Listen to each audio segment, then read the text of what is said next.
नमस्कार दोस्तों, एक बार फिर से आपके अपने यूट्यूब चैनल उपेंद्र मैथ्स पे आपका हार्दिक स्वागत है। तो हम प्रीवियस ईयर क्वेश्चन करेंगे इकोनॉमी यानी अर्थव्यवस्था। ये आपका कंप्लीट होगा पार्ट 1 और पार्ट 2 में। तो आज क्या है, पार्ट 1 है। ये आपका RRB NTPC, RRB JEE, group D, UP triple SC, PT को कवर करेगा। चलते हैं क्वेश्चन को स्टार्ट करते हैं। क्वेश्चन नंबर 1, अनुसूचित जाति एवं जनजाति के विद्यार्थियों को गुणवत्तापूर्ण शिक्षा प्रदान करने के लिए अन्वेषा योजना की शुरुआत डैश सरकार द्वारा की गई थी।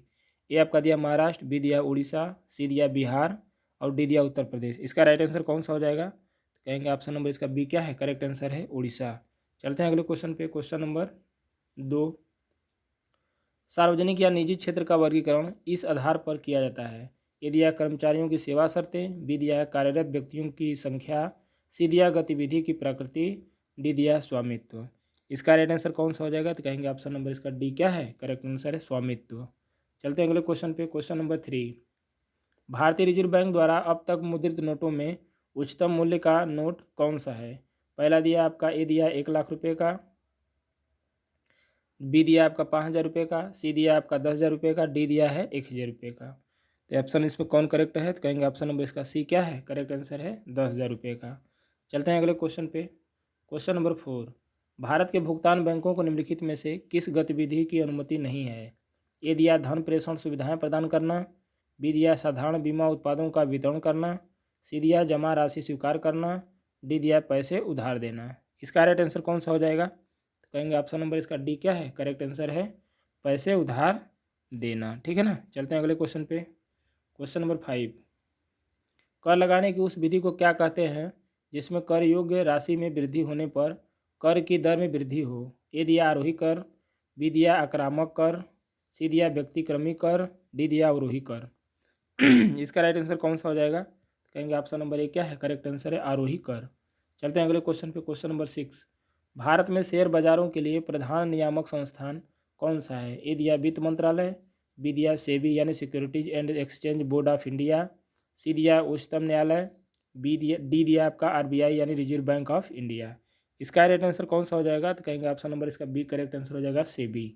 ठीक है ना। चलते हैं अगले क्वेश्चन पे। क्वेश्चन नंबर 7, 2014 में भारतीय रिजर्व बैंक आरबीआई ने मुद्रास्फीति के प्रमुख उपाय के रूप में नए डैश को अपनाया। किसको अपनाया? ए दिया है सीपीआई उपभोक्ता मूल्य सूचकांक ग्रामीण और शहरी संयुक्त, बी दिया है पीपीआई उत्पादक मूल्य सूचकांक, सी दिया है आईपीआई यानी आयात मूल्य सूचकांक, डी दिया है डब्ल्यूपीआई यानी थोक मूल्य सूचकांक। इसका राइट आंसर कौन सा हो जाएगा? तो कहेंगे ऑप्शन नंबर ए क्या है, करेक्ट आंसर है सीपीआई। ठीक है ना। चलते हैं अगले क्वेश्चन पे। अर्थव्यवस्था अर्थशास्त्र में बहुत गहरी, लंबी और दर्दनाक मंदी को क्या कहा जाता है? ए दिया अवसाद, बी दिया है अपस्फीति, सी दिया स्फीति, डी दिया मूल्य ह्रास। क्या हो जाएगा इसका आंसर? तो कहेंगे ऑप्शन नंबर ए क्या है, करेक्ट आंसर है अवसाद। ठीक है ना। चलते हैं अगले क्वेश्चन पे। क्वेश्चन नंबर 9, निम्नलिखित में से सर्वाधिक उचित मूल्य विकल्प चुनें। सकल घरेलू उत्पाद जीडीपी एक निश्चित अवधि के दौरान डैश का कुल मूल्य है। क्या है? तो कहेंगे ए ऑप्शन दिया सभी वस्तुओं और सेवाओं के उत्पादन अथवा बिक्री, बी दिया एक देश के भीतर सभी तैयार माल और दी गई सेवाओं, सी दिया आपका सभी मध्यवर्ती वस्तुओं और सेवाओं के उत्पादन अथवा बिक्री, डी दिया है एक देश के भीतर सभी मध्यवर्ती और तैयार दोनों तरह के माल और दी गई सेवाओं। इसका राइट आंसर कौन सा हो जाएगा?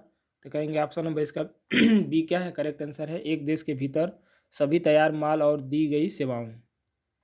अगले क्वेश्चन चलते हैं। क्वेश्चन नंबर 10, जवाहर रोजगार योजना यानी JRY डैश से शुरू की गई थी। ए दिया 1 अप्रैल 1998, बी दिया 1 अप्रैल 1989, सी दिया 1 अप्रैल 1977, 1 अप्रैल 2012। इसका राइट आंसर कौन सा हो जाएगा? तो कहेंगे ऑप्शन नंबर इसका बी क्या है, करेक्ट आंसर है 1 अप्रैल 1989। चलते हैं अगले क्वेश्चन पे। मानव विकास सूचकांक पर UNDP की रिपोर्ट देशों की तुलना किसके आधार पर नहीं करती? ए दिया है जीवन स्तर, बी दिया है ज्ञान, सी दिया लंबे और स्वस्थ जीवन, डी दिया है निगमित प्रशासन। इसका राइट आंसर कौन सा हो जाएगा? तो कहेंगे ऑप्शन नंबर इसका डी क्या है, करेक्ट आंसर है निगमित प्रशासन। ठीक है ना। अगले क्वेश्चन पे चलते हैं। क्वेश्चन नंबर 12, निम्न में से कौन सा नाम आर्थिक सिद्धांत से संबंधित नहीं है?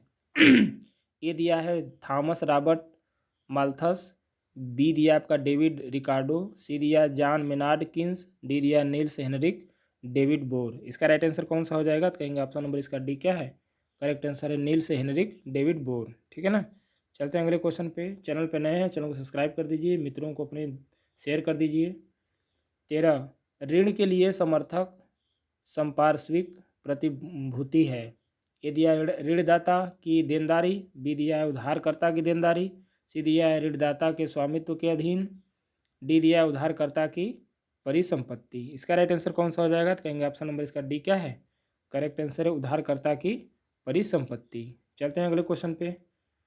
आपका अगला क्वेश्चन कह रहा है कि जस्टिस AP शाह समिति ONGC और डैश के बीच केजी बेसिन में तेल और गैस खंडों में संबंधित विवाद के निपटारे के लिए गठित की गई थी। ये दिया Bharat petroleum corporation limited, B दिया है एस्सार ऑयल, सी दिया रिलायंस इंडस्ट्रियल लिमिटेड, डी दिया है आपका Hindustan oil exploration company limited. इसका राइट आंसर कौन सा हो जाएगा? तो कहेंगे ऑप्शन नंबर इसका सी क्या है, करेक्ट आंसर है रिलायंस इंडस्ट्रीज लिमिटेड। अगला क्वेश्चन, निम्नलिखित में से कौन सा डिजिटल इंडिया प्रोग्राम का एक महत्वपूर्ण दृष्टि क्षेत्र यानी विजन एरिया नहीं है? ये दिया है डिजिटल जागरूकता पर वृत्त चित्र का निर्माण, बी दिया मांग पर आधारित शासन और सेवाएं, सी दिया है नागरिक की डिजिटल अधिकारिता यानी सशक्तिकरण, डी दिया है प्रत्येक नागरिक को सुविधा उपयोगिता के रूप में डिजिटल बुनियादी ढांचा। इसका राइट आंसर कौन सा हो जाएगा? तो कहेंगे ऑप्शन नंबर ए क्या है, करेक्ट आंसर है डिजिटल जागरूकता पर वृत्त चित्र का निर्माण। ठीक है ना। अगले क्वेश्चन पर चलते हैं। क्वेश्चन नंबर 16, किस बैंक के बोर्ड ने भारतीय महिला बैंक लिमिटेड के स्वयं में विलय की योजना को मंजूरी दे दी है? ए दिया कि IDBI बैंक, बी दिया state bank of India, C दिया बैंक ऑफ इंडिया, डी दिया बैंक ऑफ बड़ौदा। इसका राइट आंसर कौन सा हो जाएगा? तो कहेंगे ऑप्शन नंबर बी क्या है, करेक्ट आंसर SBI यानी स्टेट बैंक ऑफ इंडिया।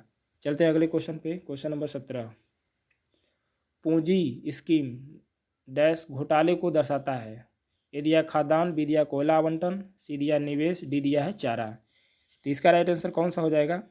तो कहेंगे ऑप्शन नंबर इसका सी क्या है, इसका ऑप्शन नंबर सी क्या है, करेक्ट आंसर है निवेश। ठीक है ना। ऑप्शन नंबर कौन करेक्ट है? तो कहेंगे सी क्या है, निवेश आपका करेक्ट आंसर है। 18 नंबर, भारत के राजपत्र के अधिकृत प्रकाशक और संरक्षक कौन है? ए दिया मुद्रण के मुख्य नियंत्रक, बी दिया प्रकाशन नियंत्रक, सी दिया गृह मंत्रालय के सचिव, डी दिया प्रकाशन विभाग के सचिव। इसका राइट आंसर कौन सा हो जाएगा? तो कहेंगे ऑप्शन नंबर इसका बी क्या है, इसका option number B correct answer है प्रकाशन नियंत्रक। ठीक है ना, प्रकाशन नियंत्रक। अगले क्वेश्चन पर चलते हैं। क्वेश्चन नंबर 19, उस बाजार को क्या कहते हैं जहां बहुत कम संख्या में कुछ कंपनियां साथ मिलाकर बाजार के बहुमत को नियंत्रित करती हैं? ए दिया है मोनोपोली, बी दिया है ओलिगोपोली, सी दिया है आपका यूपोली, डी दिया है पूर्ण प्रतियोगिता। इसका राइट आंसर कौन सा हो जाएगा? तो कहेंगे ऑप्शन नंबर इसका बी क्या है, इसका option number B correct answer है ओलिगोपोली। ठीक है ना। चलते हैं अगले क्वेश्चन पे। क्वेश्चन नंबर 20, क्वेश्चन नंबर 20 कह रहा है आपसे कि जिस बाजार में स्पर्धा की कमी हो तो उसे क्या कहते हैं? ए दिया है मोनोपोली, बी दिया है ओलिगोपोली, सी दिया है पूर्ण स्पर्धा, डी दिया है मार्केटाइजेशन। राइट आंसर कौन सा हो जाएगा? तो कहेंगे ऑप्शन नंबर ये क्या है, करेक्ट आंसर है मोनोपोली। अगला question, question number 21, question number 21 कह रहा है आपसे किसी विशेष वित्तीय वर्ष के लिए केंद्र सरकार का बजट घाटा किसे प्रदर्शित करता है? ए दिया राजस्व प्राप्तियों की कुल राशि, बी दिया है पूंजीगत प्राप्तियों की कुल राशि, सी दिया आपका वह धनराशि जो सरकार को उधार लेनी पड़ती है, डी दिया अनुमानित सरकारी व्यय की कुल राशि। क्या हो जाएगा इसका आंसर बताइए? कहेंगे ऑप्शन नंबर इसका सी क्या है, करेक्ट आंसर हो जाएगा वह धनराशि जो सरकार को उधार लेनी पड़ती है। ठीक है ना।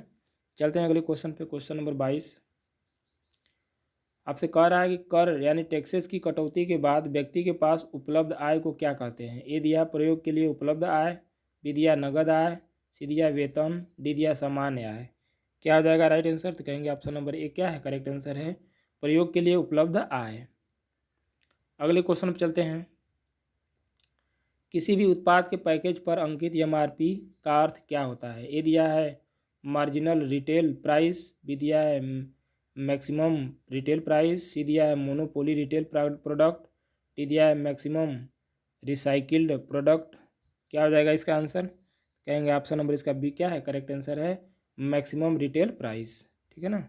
अगले क्वेश्चन चलते हैं।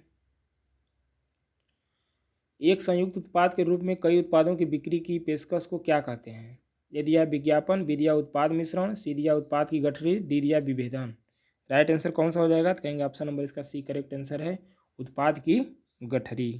चलते हैं अगले क्वेश्चन पे, क्वेश्चन नंबर 25। निम्नलिखित में से कौन सी एक अमूर्त परिसंपत्ति है? ए दिया साख यानी गुडविल, बी दिया है प्राप्य वस्तुएं रिसीवेबल्स, सी दिया है आपका स्टॉक, डी दिया है नकदी यानी कैश। क्या हो जाएगा राइट आंसर इसका? तो कहेंगे option number A correct answer है साख यानी गुडविल। ठीक है ना। चलते हैं अगले क्वेश्चन पे। चैनल पर नए हैं चैनल को सब्सक्राइब भी कर लीजिए। रेलवे बजट 2016 के अनुसार रेलवे विश्वविद्यालय की स्थापना का प्रस्ताव कहाँ रखा जाने वाला है? ए दिया है भरूच, बी दिया है बड़ोदरा, सी दिया है मुंबई, डी दिया है कोलकाता। इसका राइट आंसर कौन सा हो जाएगा? तो कहेंगे ऑप्शन नंबर बी क्या है, करेक्ट आंसर है बड़ोदरा। ठीक है ना। अगले क्वेश्चन चलते हैं, क्वेश्चन नंबर 27। वर्ष 2016 में निम्नलिखित में से किस रेल मंत्री ने रेल बजट पेश किया था? ए दिया सुरेश प्रभु, बी दिया अरुण जेटली, सी दिया मनोज सिन्हा, डी दिया जयंत सिन्हा।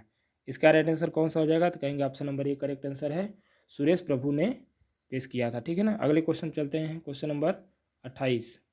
रेल बजट 2016 में भारतीय रेल के लिए रणनीति के स्तंभ के रूप में निम्न में से किसका उल्लेख नहीं है? ए दिया नवनिर्माण, बी दिया नव अर्जन, सी दिया नव मानक, डी दिया नव संरचना। ऑप्शन नंबर करेक्ट क्या है इसका? कहेंगे ऑप्शन नंबर ए क्या है, करेक्ट आंसर है नव निर्माण। चलते हैं अगले क्वेश्चन पे, क्वेश्चन नंबर 29। आम बजट के साथ रेलवे बजट का प्रस्तावित विलय कब से होना निर्धारित है? ए दिया अभी तक अनुमोदित नहीं है, बी दिया 2016-2017, सी दिया 2018-2019, डी दिया 2017-2018।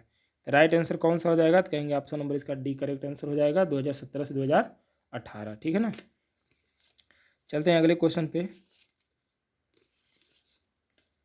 क्वेश्चन नंबर कितना हो जाएगा? तो कहेंगे question number 30, question number 30। Question number 30 आपसे कह रहा है कि 1947 में किसने सर्वप्रथम केंद्रीय बजट प्रस्तुत किया था? ए दिया इंदिरा गांधी, बी दिया मोरारजी देसाई, सी दिया आर के षणमुखम चेट्टी, डी दिया है जान मथाई। ऑप्शन कौन करेक्ट हो जाएगा इसका? तो कहेंगे ऑप्शन नंबर सी करेक्ट हो जाएगा आर के षणमुखम चिट्टी। ठीक है ना। अगला question, question number 31।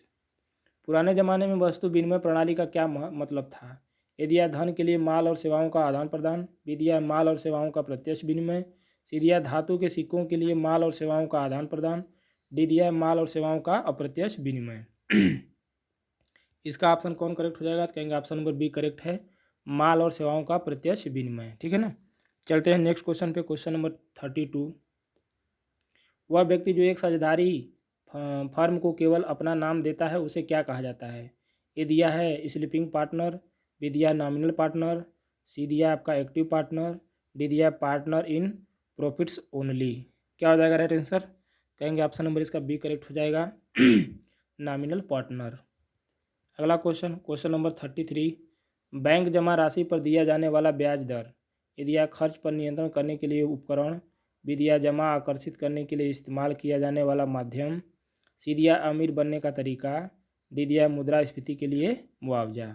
Right answer कौन सा हो जाएगा? तो कहेंगे ऑप्शन नंबर डी करेक्ट हो जाएगा मुद्रास्फीति के लिए मुआवजा। चलते हैं अगले क्वेश्चन पे, क्वेश्चन नंबर 34। मोबाइल फ़ोन का उपयोग करके धन हस्तांतरण करने वाली प्रक्रिया को क्या कहा जाता है? ए दिया है आपका NEFT, बी दिया है आपका ECS, सी दिया है आपका IMPS, डी दिया है आपका RTGS। ठीक है ना। तो राइट आंसर कौन सा हो जाएगा? तो कहेंगे ऑप्शन नंबर इसका क्या हो जाएगा, ऑप्शन नंबर सी क्या हो जाएगा, करेक्ट आंसर हो जाएगा IMPS। ठीक है ना। चलते हैं अगले क्वेश्चन पे, question number 35। BRICS development bank को अब यह नाम दिया गया है, क्या नाम दिया गया? ए दिया आपका है एशिया डेवलपमेंट बैंक, बी दिया आपका वर्ल्ड बैंक, सी दिया आपका न्यू डेवलपमेंट बैंक, डी दिया आपका न्यू ब्रिक्स बैंक। तो ऑप्शन करेक्ट कौन सा हो जाएगा? तो कहेंगे ऑप्शन नंबर सी करेक्ट हो जाएगा न्यू डेवलपमेंट बैंक। अगला क्वेश्चन, क्वेश्चन नंबर 36। 1 अप्रैल 2010 से बैंकों ने बचत खाते की शेष राशि पर डैश ब्याज देना शुरू किया है। ए दिया है वार्षिक आधार पर, बी दिया छमाही आधार पर, सी दिया तिमाही आधार पर, डी दिया आपका दैनिक आधार पर। इसका राइट आंसर कौन सा हो जाएगा? तो कहेंगे ऑप्शन नंबर इसका डी करेक्ट हो जाएगा, दैनिक आधार पर। चलते हैं अगले क्वेश्चन पे। क्वेश्चन नंबर 37, भारतीय रिजर्व बैंक आरबीआई के 23वें गवर्नर कौन हैं? ए दिया बिमल जालान, बी दिया रघुराम राजन, सी दिया डी सुब्बा राव, डी दिया है doctor Manmohan Singh. Right answer कौन सा हो जाएगा? तो कहेंगे ऑप्शन नंबर बी करेक्ट हो जाएगा, रघुराम राजन। नेक्स्ट क्वेश्चन चलते हैं। आज का लास्ट क्वेश्चन आपका है, डैश ने सितंबर 2016 में भारतीय रिजर्व बैंक के गवर्नर के रूप में कार्यभार ग्रहण किया? ए दिया है डॉक्टर ए पनगढ़िया, डी दिया डॉक्टर उर्जित आर पटेल, सी दिया डॉक्टर राकेश मोहन, डी दिया doctor Raghuram Rajan. Right answer कौन सा हो जाएगा? तो कहेंगे ऑप्शन नंबर बी करेक्ट हो जाएगा, डॉक्टर उर्जित आर पटेल। तो अगर वीडियो अच्छा लगे तो लाइक करिए, सब्सक्राइब करिए, अधिक से अधिक मित्रों को शेयर करिए, बताएं। तो इसी तरीके से रोचक वीडियो आपको हर प्रतिदिन आपका उपलब्ध होता रहेगा। तो मिलते हैं नेक्स्ट सेशन में, तब तक के लिए धन्यवाद।